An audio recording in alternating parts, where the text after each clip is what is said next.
నేను ఒక అంకుల్ని ఎరుగుదను. దైవజనులు బ్రదర్ భక్సింగ్ గారు అన్నారట, కాలేబ్, సౌత్లో చాలామంది సేవ చేసేటోళ్ళు ఉన్నారు, నువ్వు ఇక్కడ ఉండొద్దు, సౌత్లో నువ్వు నార్త్కి వెళ్ళి పనిచేయి. ఈ హెబ్రోన్లో ఒక గదిని నీకు కొరకు ఇస్తున్నాను, అన్నట్టుగా అది నీకు గదిగా ఉంటుంది. నీకు షెల్టర్ కొరకు ఏమి ఆలోచించొద్దు. నువ్వు ఎప్పుడైనా హైదరాబాద్ వస్తే హెబ్రోన్లో గదిలో ఉండొచ్చు.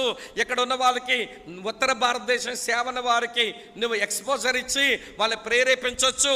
మళ్ళీ నువ్వు ఉత్తర భారతదేశం వాళ్ళ సేవ చేద్దువుగానని ఆ దైవజనుడికి ఒక ఇల్లు ఇచ్చారు. అది ఇప్పటికే ఉంది ఆయనకు.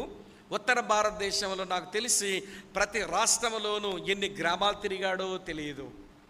ఒక మారు ఆయన, వింటున్నారా, ఒక మారు ఆయన బీహార్ నుంచి ఆ మధ్యప్రదేశ్ లోపలికి ట్రావెల్ చేస్తుంటే ట్రైన్ ఎందుకో ఆగింది. ప్లాట్ఫారం మీద దిగి కరపత్రాలు పనిచేసి గట్టిగా యేసుప్రభు సువార్త చెప్పేసి ట్రైన్ కదులుతుంటే ఎక్కేసరికి మొత్తం అల్లరమోకంతా ట్రైన్ ఎక్కారు.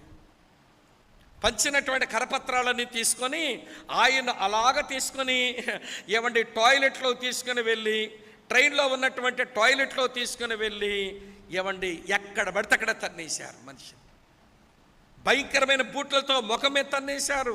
నోట్లోంచి రక్తం, చెవిట్లోంచి రక్తం, ముక్తిలోంచి రక్తం, కన్నేమైతే పెద్దదైపోయింది, ఒళ్ళంతా గాయాలైపోయినాయి. మొత్తాన్ని హైదరాబాద్ వచ్చాక ఇంటికి వెళ్ళి తలుపు కొట్టాడంట.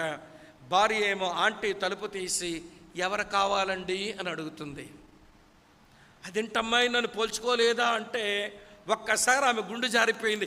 ఏంటండి ఇలాగైపోయారు, నేను పోల్చుకోలేకపోయానంటే రండి రండి లోపలగానని లోపల తీసుకుని వచ్చి వేడి నీళ్ళతో మొత్తం ముఖం కడిగి ఏదో మందు రాసి మీరు రెస్ట్ తీసుకోండి అని అంటే భోజనం పెట్టు అన్నాడు.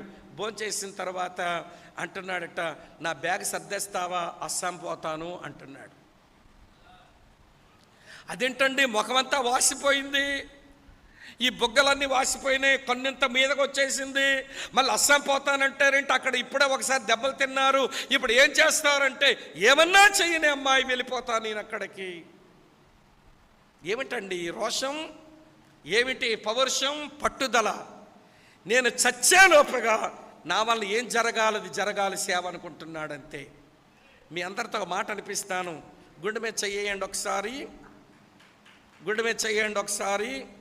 గుండాకు జారిపోయి కింద పడితే నా పూచి కాదు. గుండె మీద చేసుకొని చెప్పండి అమ్మ ఈ మాట. ఏం అక్కలు గుండె మీద చేయట్లేదు, చెప్పండి ఈ మాట నా వెనకాల. ఈ మాట గట్టిగా చెప్పండి.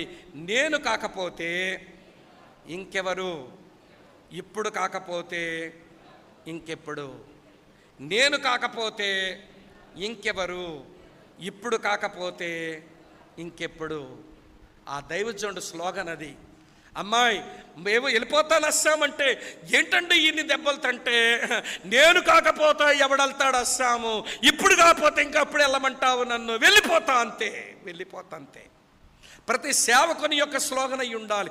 నేను కాకపోతే ఇంకెవరు చేస్తారు ఈ గ్రామంలో సేవ, ఇప్పుడు కాకపోతే ఇంకెప్పుడు చేస్తాను సేవ అని త్వరపడి పరుగులు పెట్టి సమర్పణతో మనం సేవ చేయవలసిన వారము అని అనిపిస్తుంది.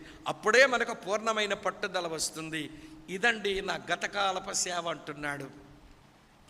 ఇలా ఒక మాట మీతో చెప్పనా, మనం కూడా ఎక్కడికో వెళ్ళిపోవలసి వచ్చినా, లేక మనం మరణించవలసిన గడియ వచ్చినా, మన సంఘం ముందుకు నిలబడి, మన కుటుంబం ముందు నిలబడి, ఇది నా గతకాలపు పరిచర్య, నా ఫేర్వెల్ మెసేజ్ వినండి. నేను పారదర్శకతతో సేవ చేశాను, నేను పూర్ణమైన వినయభావంతో సేవ చేశాను, నేను ప్రయోజనకరమైన బోధ చేశాను, నేను పూర్ణమైన పట్టుదలతో సేవ చేశాను. ఇది నా పాస్ట్ మినిస్ట్రీ అని మన ఫ్యామిలీ, మన చర్చ్ మెంబర్స్ ముందు నిలబడి ఒక ఫేర్వెల్ మెసేజ్ మనం ఇచ్చుకోగలుగుతామా? ఇది ప్రశ్న.